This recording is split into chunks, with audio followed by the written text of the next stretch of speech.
The Oklahoma City Thunder are your NBA champs, but would this title have happened if Indiana's star never got hurt? And Kevin Durant headed to yet another team. What needs to happen in Houston for him to silence all those critics? And the WNBA with the latest scuffle. Does this validate its players as legit athletes or the complete opposite? All that and much more straight ahead. I'm Doug Kezirian, and this is Hard Pass.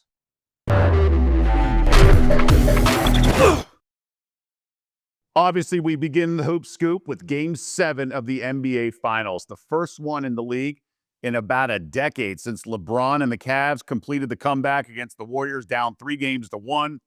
Pacers forced to Game 7, and things started out okay. Tyrese Haliburton was on fire, made 3 threes to begin, but the biggest storyline was the fact that he got hurt. And we all were worried about this when he got hurt in Game 5 with a calf injury.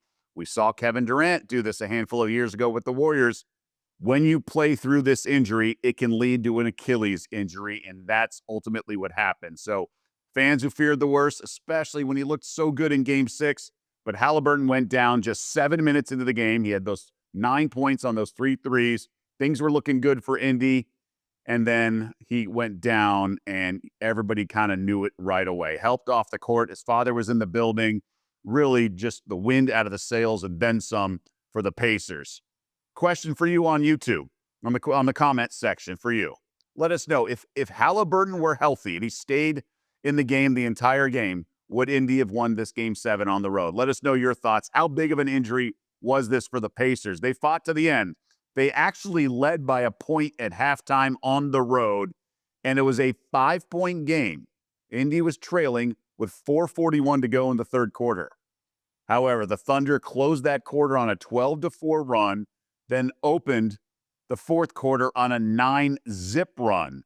That's 21-4 run, crossing over the third and fourth quarters. That'll do you in. They already trailed by 5 at that point, so certainly a painful 22-point deficit in the fourth. Rick Carlisle couldn't quite find the same magic he had with the Mavericks in 2011 to pull off the upset, but it was impressive for Indy to make it to a Game 7, all things considered. But the turnovers did them in, 21 of them for the Pacers, just 7 for the Thunder. And the Pacers fought to the end, cut it to single digits around at the very last couple minutes, but too much OKC. They made the free throws, and SGA, the league MVP, goes for 29 points, 12 assists, and he is your NBA Finals MVP and really joined some incredible players in league history. First of all, Shai Gilgeous-Alexander is only 26 years old. So to be doing this, league MVP, Finals MVP with a title run is pretty impressive. And the only players to do that with a scoring title in the same season, because we all know he just had the scoring title this year, Shaq, who was the last to do it, did it in 2000, Kareem in 1971, and then Michael Jordan did it 4 times in his career en route to 4 of his 6 titles. So again, that's the league MVP, the scoring title, and then winning a championship, and then earning the Finals MVP award. SGA joins some elite company, and it's pretty impressive. And I mentioned this in the last show. It's worth mentioning now. OKC is the second youngest champion in league history in terms of average age, 25.6 years old. The youngest ever? The 77 Trailblazers with Bill Walton. Portland Trailblazers in the 70s, Big Red leading the way. They are the youngest, again, average age. So the question is, as we consider this, because this OKC core is intact, and SGA, as I said, is just 26 years old, it makes you wonder, is this the beginning of a dynasty? Now, we should say that as we check out the heat check, because we want to know what the reaction was on social media. FanDuel account just simply said dynasty with a picture of these Oklahoma City Thunder celebrating. Makes perfect sense. Little fun fact that would suggest maybe they're not a dynasty. For the first time in league history, we have 7 different champions in a 7-year stretch. Again, the NBA, because of the best of 7 format and superstar-driven league, usually the most predictable of all the major sports. But we've had 7 different champions in the last 7 years. Think about that, right? Because the Warriors had their run, the Lakers with Kobe, and then with Shaq, Celtic, just all these teams have gone on little mini runs, but 7 different champs over the last 7 years. And that's with a potential complete disarray or complete turnover this summer in terms of free agency and trades. And we'll see what's in store. But the Thunder could be at the start of something really impressive, given people are under contract and SGA is only 26 years old. Next up, Zach Kiefer, the senior reporter for The Athletic. They haven't paid the luxury tax in 20 years. They started the season 10-15. They were underdogs in 17 of their last 23 playoff games. They lost their best player 8 minutes into Game 7, led at half, and made the Thunder work all the way to the end. Hell of a run by the Pacers, and very true. This Indy team was so much more than a long shot, little engine that could. They belonged. They were worthy of being a champion if they were to pull this off. They made so many impressive shots, especially Haliburton with all the step-back threes throughout the postseason. But OKC did prevail. Matt George, a reporter in Sacramento. The Thunder and Pacers are a beacon of hope to every small market team like the Kings out there. You can build championship caliber teams no matter what market you are in if you do it the right way. Well, one way to do it is to acquire elite scoring and elite players, and that's what the Houston Rockets did earlier on Sunday, the day of Game 7. They added Kevin Durant, who was reportedly being shopped in various options, and Kevin Durant does wind up going to the Houston Rockets, and the Rockets all of a sudden become contenders.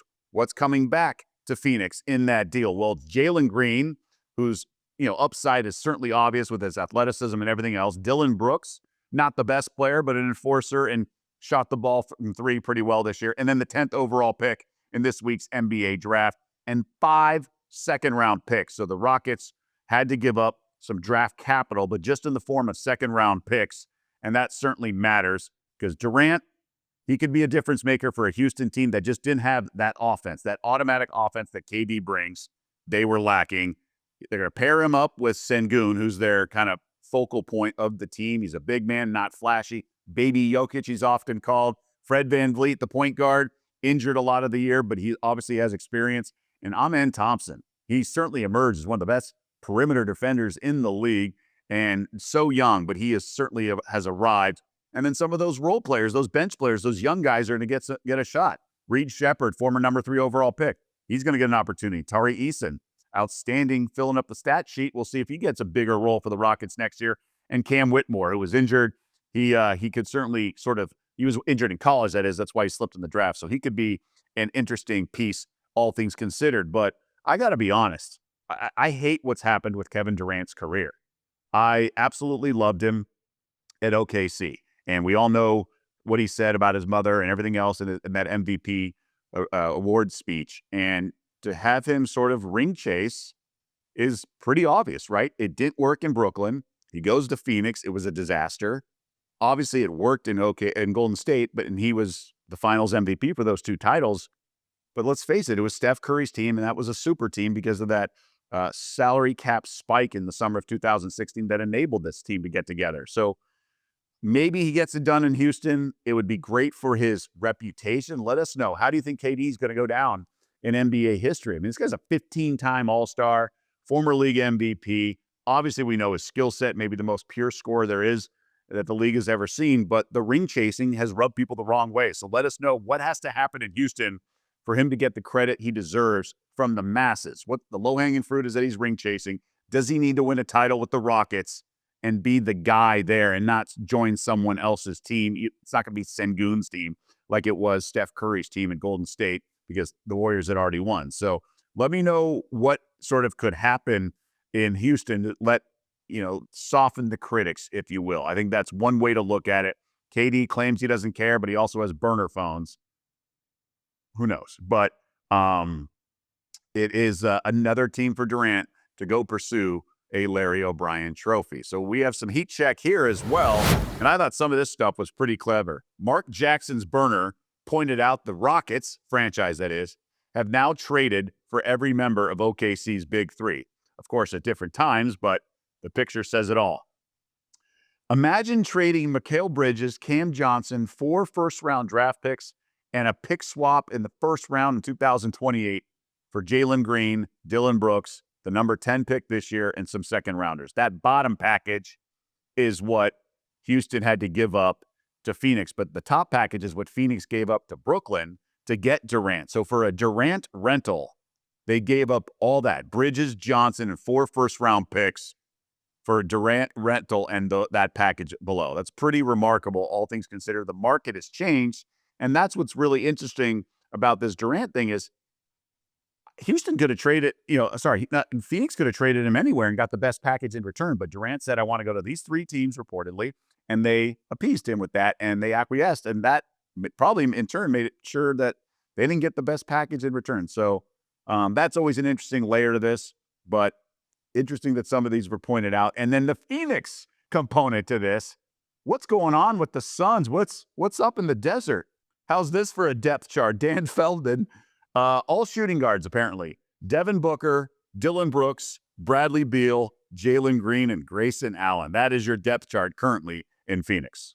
And another storyline that's been making news throughout the week is in the WNBA, and let's call it a scuffle. At the end of a blowout win for the Indiana Fever, Sophie Cunningham comes in and attacks or gets into it with J.C. Shelton, who earlier had hit Caitlin Clark across the face and received a flagrant 1 or something along those lines. Definitely tempers flaring. Shelton reminds me a lot of Patrick Beverley and how Beverley got into it with Westbrook in the playoffs and ended up injuring Westbrook down the road. It's that sort of thing, but the reaction across the sports landscape has been pretty interesting, and the underlying tone in all this is that it is a females involved, and still there's some condescension in my eyes, at least by some. So let's take a look with a heat check on some of the reaction across the landscape of social media. We'll start with X. This is a funny one, and we've seen it for all sorts of athletes. The X-ray, Sophie Cunningham, right? She's got some dog in her, which we kind of knew came in. She was certainly an enforcer in Phoenix before Indiana acquired her. And then this is pretty cool. WTF stats. Sophie Cunningham earned a black belt in Taekwondo at 6 years old. I don't know if she was channeling that, but she's certainly not afraid to mix it up or at least encounter an opponent. And here's another one. Tongue firmly placed in cheek. Indiana Fever CEO with the head of security. Obviously, Caitlin Clark with Cunningham in the tunnel. And there was another one that she actually played high school football back where I used to work, Columbia, Missouri, the Rockbridge High School, but she was a kicker. And the starting kicker got hurt. They recruited her, and so she was a kicker. Yes, there's footage of her on senior night in pads and things like that, but she was not playing middle linebacker. But nonetheless, it makes for a good story. But here's the one that really resonates. Everyone fawning over Sophie Cunningham is proof that all guys want is a loyal woman who's a little crazy and willing to throw hands. I get it. I get the joke, especially when Cunningham is posed in bikinis and certain modeling shoots in the offseason, things like that. But in a perfect world, in a vacuum, everyone will just look at the WNBA as athletes competing, and it's not a big issue if they get into it. Frankly, I love what Sabrina Ionescu said the last couple of years or last year. She said, look, we're competitors. Yes, we are ladylike outside the court, but into it, like we're competing, we're getting into it. Doesn't mean we dislike each other. Doesn't mean we're, if we're talking trash, doesn't mean we hate each other, just like men, just like men hoopers, the NBA. So that's something to keep in mind. And if two people are playing a competitive game and one team's getting blown out, this happened in the final minute of the game, and it was a breakaway layup. She easily could have let Shelton go, but what she did was sort of remind her that what she tried to pull earlier in the game with Caitlin Clark is not cool. And so she got involved and sent a message. And somebody needs an enforcer. Gretzky had McSorley back in the day. Those Knicks teams had Charles Oakley. The Lakers teams with Kobe had Ron Artest before he was Meta World Peace. You need those MFers to have that sort of back line of defense for your superstars. And if Cunningham needs to do it, she's willing to take on that role. But once you start making it about the dating scene and things like that, then that's where it gets, and I can see the W getting insulted, things like that. I do find this funny because the salaries are out of whack. So obviously this happened in the NBA. The fine would be like 10 grand, 15 grand. Well, she got fined $400. And so actually on Reddit, they were starting a GoFundMe to pay off her fine. It happens. That's the beauty of technology. And and certain platforms that you could do that. But all in all, certainly a unique story that's resonating. Caitlin Clark, they can't defend her, so they're going to try to mix it up, and then that domino effect, you're going to need that enforcer along those lines. As I told you in our last episode, under is typically the best play for a Game 7, and that proved accurate. It went well under the total of 215. Odds makers know this. The market adjusted prior to Game 7 of the NBA Finals. 222 was the lowest posted total for any game in the series. They adjusted to 215, not even close. This one lands in the mid-190s. And there's some ridiculous stats. This is the 5th Game 7 in the NBA Finals since 2005. All 5 of those Game 7s have gone under. So we finished the NBA Finals 4-2 against the spread. So I had props in the first 5. And then for Game 7, I had the under 215. That was a rocking chair win. Thunder were among the favorites at the beginning of the season. Certainly were the favorites entering the postseason. Pacers would have been the biggest long shot to win the NBA Finals, 50-1 to begin the season. There were some higher prices throughout the season, but coming up just short. And no surprise, Oklahoma City has their core under contract for next year, and they are your betting favorites for next year. Plus 240 at BetMGM. John Ewing posting this on X.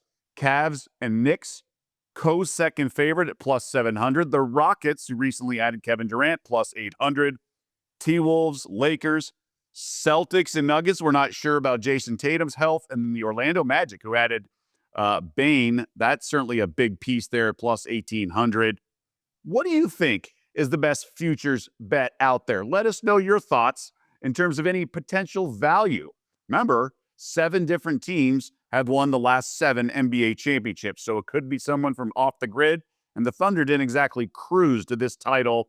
So it's not a guarantee they're going to be here next year hoisting the Larry O'Brien trophy. So let us know if you think there's good value out there in the betting market for next year's NBA championship. I got one futures bet for the WNBA, and it's a bit of a long shot. How does 20-1 sound? Also BetMGM. They have the best price right now on the Phoenix Mercury. 20-1. Everyone else is 19-1. There's a lot to like with this Mercury team. Let's start with the 3 big all-stars and really studs. You have Alyssa Thomas, who facilitates the offense. Satu Sabali, also acquired in the offseason. She's been great. And then Kalea Copper just returned from injury. She's a starter on the Olympic team. That's how good she is. So they have 3 studs there. And then I like the supporting cast. Their coach pushes the right buttons, gets the most out of the rookies. I think there's a lot to like with this Mercury team. They remind me a little bit of the Lynx last year, who made a run to the finals. I understand the liberty of the betting favorites. I understand that the Indiana Fever have Caitlin Clark. But I think there's great value. This should be like 10-1 in my eyes. I truly believe that. So I highly recommend getting a piece of that for the summer. Just a little action this summer at 20-1. Hardwood Confidential is when we pull back the curtain, take you behind the scenes. And I touched on this in the last episode. Oklahoma City general manager Sam Presti, widely considered consensus as the best front office personnel member in the entire NBA. He came to Seattle before the franchise moved to OKC in 2007, and he was the puppet master pulling all the strings to land guys like Westbrook, Durant, James Harden, Ibaka. And they came oh so close, went to the finals in 2012, lost to LeBron and the Heat for LeBron's first title. But we all thought they'd be back, that young nucleus, but they traded Harden. They had some injuries along the way. They were up 3-1 to the 73-9 Golden State Warriors, but they didn't get over the hump. The Warriors won 3 straight, went to the finals. They themselves lost 3-1 to the Cavs. And then in that offseason, lost Kevin Durant to free agency to those aforementioned Warriors. It's been a painful run for Sam Presti. We know that. The heartache, but he's built not 1, but 2 contenders with this Thunder franchise. So he traded some pieces around, started to build around SGA, did a little tanking, all the draft capital, some great draft picks with Holmgren, but more so Jalen Williams, 12th overall out of Santa Clara. And here they are. They were the best team all season. And now, finally, Sam Presti gets that elusive NBA championship. Yes, won 3 rings as a member of the front office in San Antonio, but he was not the GM. He was under R.C. Buford. This is his doing, his baby, and pushing that boulder up the hill. Finally, Sam Presti gets that title. So widely perceived as the best in the entire NBA, and teams are afraid to trade with him. Things like that. That's how good he is. And finally, a long time coming, but well-deserved for Sam Presti. Distant replay is when we turn back the clock on this day in sports history. Game 7, Thunder hosting the Pacers was June 22nd. Also, the date in 1994 for Game 7 of the NBA Finals. Rockets hosting the New York Knicks. And Pat Riley said before the game, he goes, if you told me at the beginning of the season, if we had to win one game on the road for the NBA title, I'd take it. So the Knicks were comfortable coming into Houston, but anything but clutch city for John Starks. How about 0 for 11 from downtown, 2 of 18 overall? Pat Riley later said he considered pulling him, but he left him in the game. His backcourt running mate, Derek Harper, goes for 23, and the Rockets win the franchise's first NBA championship, outlasting the Knicks, and it was also the first title for former #1 overall draft pick Akeem Olajuwon, sort of a validation for the Rockets, drafting the Dream ahead of Michael Jordan. Remember, at that time, MJ had already won 3 titles before stepping away to pursue baseball. Earlier in this series was also memorable for the famous O.J. Simpson car chase and the white Bronco. It wasn't the day of Game 7. It was early in the series, but a lot of eyeballs on this Game 7. I remember where I was for that one, and I know a lot of Knicks fans certainly remember where they were, because John Starks, still beloved amongst Knicks fans, but that was a pretty painful memory for them, because this city, New York, is a basketball town. Yes, the Yankees are the gold standard in baseball, but let's not forget what life is like growing up in New York. It's not really a baseball city. They haven't produced a lot of future big leaguers or Hall of Famers, but think about all that talent in the hoops world coming out of New York City, all the blacktop, all the, Rucker Park, everything. It is a basketball town. If you don't believe me, just look back earlier in this year's playoffs, where after the Knicks took down the Celtics in the second round, mind you, parading in the streets, celebrating. They are aching for another basketball title, haven't won one since the 1970s when Phil Jackson was playing, and that was the closest they've come since 1994, that Game 7 in Houston. Now, they went back to the finals in 99. I was actually at one of those games, but it was all Spurs with Tim Duncan, David Robinson, Avery Johnson. It was Duncan's first title, but Knicks fans will get there eventually, but they're aching. But make no mistake, I know the Yankees and all those titles. New York is a basketball town. Fans in the Stands is where we hear from you, our audience, kind of like our mailbag segment, and we encourage everyone to let us know your thoughts in the comments section here on the YouTube channel.